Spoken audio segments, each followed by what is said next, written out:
Hey, my name's Amber, and today I'm going to talk about barriers in recovery. Um, so, one barrier I have in my recovery is talking to my old friends. I know that I have to love them from a distance because if I continue to talk to them or hang around them, that could cause me to relapse. So that is definitely a barrier. I have to let go of some of those friends, or most of them actually, I have to let go of. And the ones that I don't, I know that I have to keep them at a distance. Hey, bye, I love you, and leave it at that. Another barrier in my recovery I have is boredom.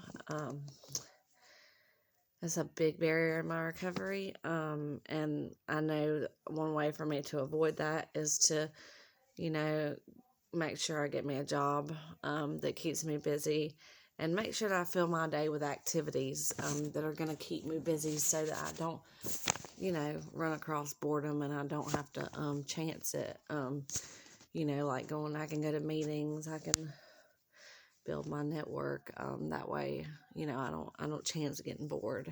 Um, Another barrier in my recovery is my baby daddy. Um, I've been with him on and off with him for 16 years. And so, but we were really toxic for each other. And I know that if I go back to him, it's going to cause me to eventually relapse. I know it is. So he's definitely a barrier in my recovery. That's a hard one. Right now I just take it one day at a time. And,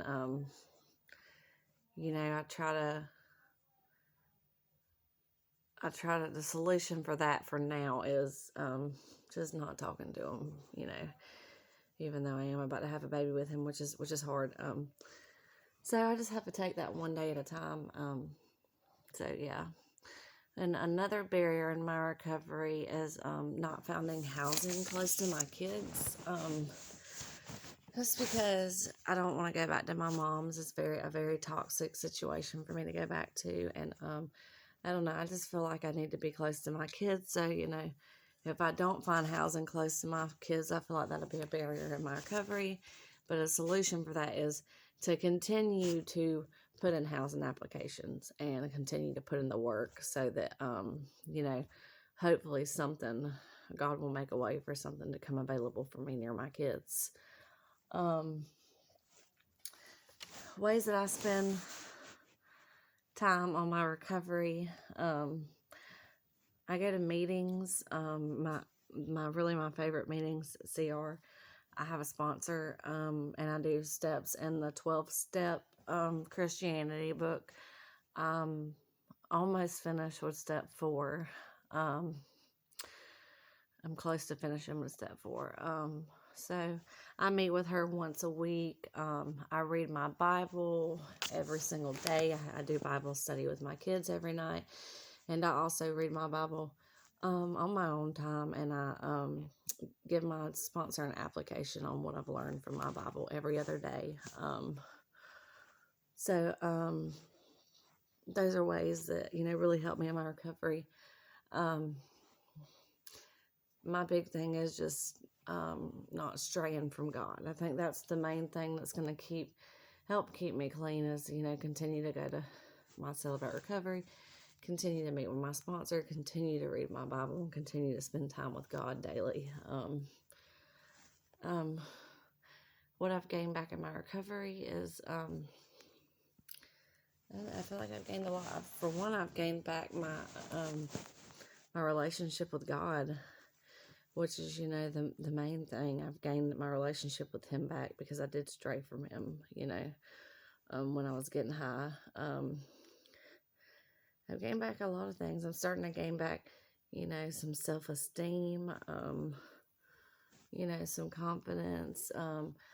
I've gained back, some trust with my kids, and I've made them happy, and that, because I'm here and I'm doing what I'm supposed to be doing. So that's a big gain for me. I've gained sober network. I've gained a lot of tools that I can use you know, for when I get out in the real world, you know, if I do come across something that's a trigger, I've gained a lot of tools to help me, you know, get through situations like that.